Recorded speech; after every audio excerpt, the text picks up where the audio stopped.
شمال کے کسی نشیب سے اچانک ہی سیاہ بادلوں کے مرغولے برآمد ہوئے تھے اور دیکھتے ہی دیکھتے انہوں نے قریب و جوار کو ڈھانپ لیا تھا۔ K2 کی عظیم الشان بلندیوں کی طرف سے نہایت تیز تند ہوائیں سیاہ گھٹاؤں کو دھکیل دھکیل کر نشیب میں پہنچا رہی تھیں اور ان میں ہی رات کا سما پیدا ہونے لگا تھا۔ یہ موسم چٹان سے اترنے کے لیے ہرگز موزوں نہیں رہا تھا۔ کچھ دیر تک ایک شور کے ساتھ واکی ٹاکی پھر جاگا۔ اس کے ساتھ ہی بارش شروع ہو گئی۔ عادل اور کرسٹل بھاگ کر مختصر خیمے میں چلے گئے۔ واکی ٹاکی پر سرمد صاحب کی آواز ابھری۔ اب آواز میں قدرے ٹھہراؤ تھا۔ کہاں ہو تم؟ انہوں نے انگلش میں پوچھا۔ ابھی اوپر ہی ہیں سر، کرسٹل نے جواب دیا۔ ابھی ادھر ہی رکو، نیچے آنے کی کوشش نہیں کرنا، یہ خطرناک ہوگا۔ اوکے سر، ہم خیمے میں ہیں، موسم ٹھیک ہونے کا انتظار کرتے ہیں، کرسٹل بولی۔ اب یہ جلدی ٹھیک ہوتا نظر نہیں آتا۔ بہرحال جب تک میں نہ کہوں اب تم خیمے میں ہی رہو۔ موسم بگڑا تو پھر ایسا بگڑا کہ اس نے ٹھیک ہونے کا نام نہیں لیا۔ چنگاڑتی ہواؤں کا شور تھا اور تیز بارش ہو رہی تھی۔ وہ دونوں جس خیمے میں تھے وہ خاصا مختصر تھا، 2 افراد ہی اس میں سما سکتے تھے۔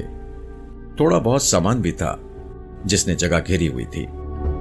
بہرحال عادل اور کرسٹل کو اس بات کی تسلی تھی کہ بیرونی غلاف کی میخیں نہایت مضبوطی سے پتھریلی زمین میں کڑی ہوئی ہیں اور اس طوفانی موسم میں بھی خیمے کو سنبھالے رکھیں گی۔ انسانی عقل نے کیا کیا تخلیق نہیں کیا، عادل نے سوچا۔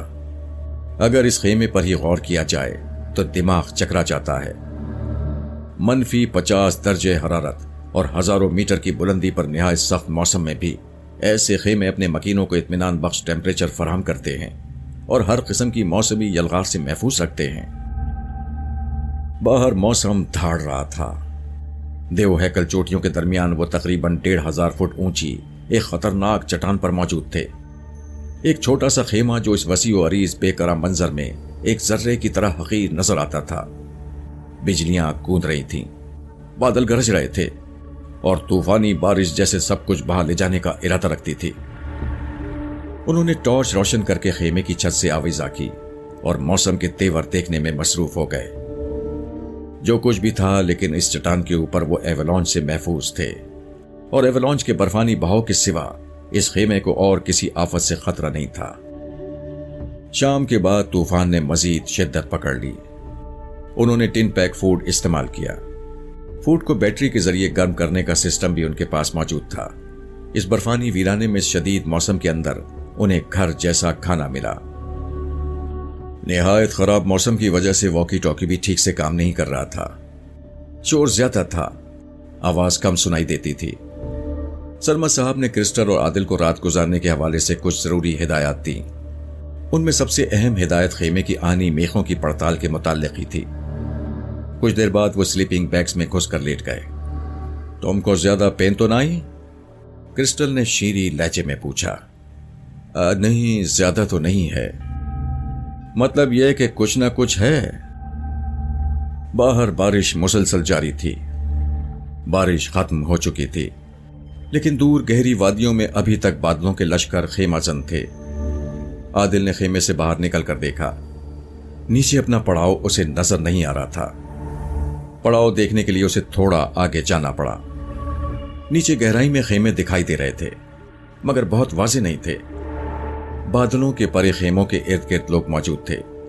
اسے لگا کہ جیسے سرمد صاحب خیمے سے باہر ہیں اور چٹان کی چوٹی کی طرف ہی دیکھ رہے ہیں۔ یہاں سامان میں ٹیلیسکوپ موجود نہیں تھا۔ عادل نے اندازن ہی ان کی طرف دیکھ کر ہاتھ ہلا دیا۔ چند سیکنڈز کے بعد ہیولا جو یقیناً سرمد صاحب کا ہی تھا دھند نما بادلوں میں چھپ گیا۔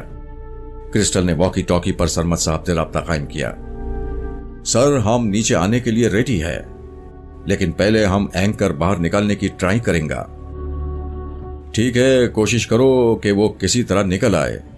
اوکے سر، کرسٹل نے ادب سے کہا۔ ان دونوں نے تقریباً 1 گھنٹہ مزید کوشش کی۔ ایک بار تو اینکر آنی کنڈے میں پھنس بھی گیا تھا لیکن 10-15 فٹ اوپر آ کر دوبارہ پھسل گیا۔ تھک ہار کر 11 بجے کے لگ بھگ کرسٹل اور عادل طے شدہ طریقے کے مطابق نیچے اتر آئے۔ کاربینرز کے اندر نائلون کے مخصوص رسے پھسلتے چلے گئے اور وہ چھوٹی چھوٹی جستوں کے ذریعے نیچے اترتے گئے۔